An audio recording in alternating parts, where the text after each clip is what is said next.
Thank you, Mr. Speaker. Mr. Speaker, all across America over the last 2 or 3 weeks has been an exciting time for a lot of young Americans and families as graduating seniors in 4-year programs and 2-year programs are receiving their degrees and beginning, obviously, a new exciting stage in their life. Unfortunately, there is still, though, a cloud over a lot of those folks in terms of what they face in the near future and the long-term future, and many others who graduated in recent years, which is the high cost of student loan debt. The Federal Reserve has calculated that about over $1 trillion of overhang exists in the U.S. economy because of student loan debt, an amount greater than credit card debt, amount greater than auto debt, and at rates that far exceed any of those forms of consumer debt, including mortgages for homes. The federal government, in the meantime, is out selling bonds as a borrower to people who buy Treasury bonds, 10-year notes. And this morning's rate, which I checked before coming down here, the rate that the federal government is going to pay as a borrower is 2.3%. Well, as many of you, I think, listening here, Mr. Speaker, know, the fact is that student loans carry much higher rates of interest, particularly legacy debt that goes back 5-6 years ago, when, again, the rates for Stafford student loans, which is the publicly financed loans through the federal government, and certainly private loans that banks give to students that is on an unsecured rate, can sometimes exceed 8, 9, 10%.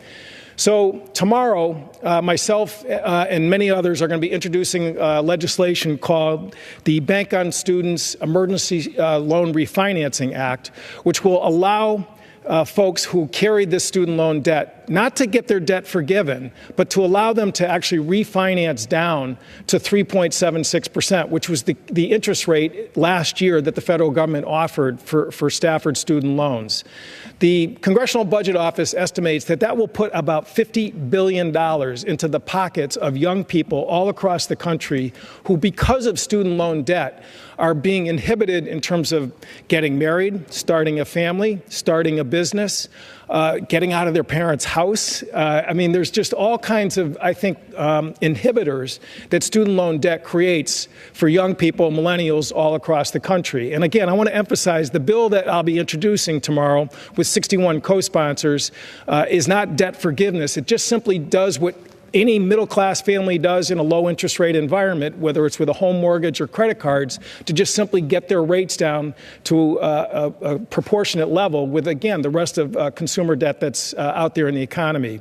Simultaneous tomorrow, Senator Elizabeth Warren from Massachusetts will be introducing exactly the same bill. So we will have bills in the House, in the Senate. Last year, we had 182 co-sponsors on a similar piece of legislation. Unfortunately, the Speaker never allowed the bill to be brought to the floor for a debate. But it's a new Congress. It's the 115th Congress that was sworn in last January.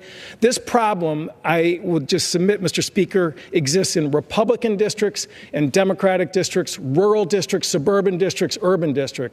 This is an opportunity to lift a debt burden from, again, the very folks that we really want to assist and help as they begin a new phase, a new chapter in their life, and that they should not have the albatross of high student loan rates hung around their neck. And hopefully this will be the year that we will move forward on this measure, which is fully paid for. It does not add to the federal debt, and just, again, allows young people and families the opportunity to do what they do with all other forms of consumer debt. So it's the Bank on Students Emergency Loan Refinancing Act. Hopefully anyone listening to this will call their members to tell them to get on this bill. And I would urge, Mr. Speaker, all of us on both sides of the aisle to deal with an issue that really is a bread and butter kitchen table issue all across America that, again, at this special time when students are graduating, we can do a really positive thing to help students and families all across America. And with that, I yield back. The gentleman yields. The chair recognizes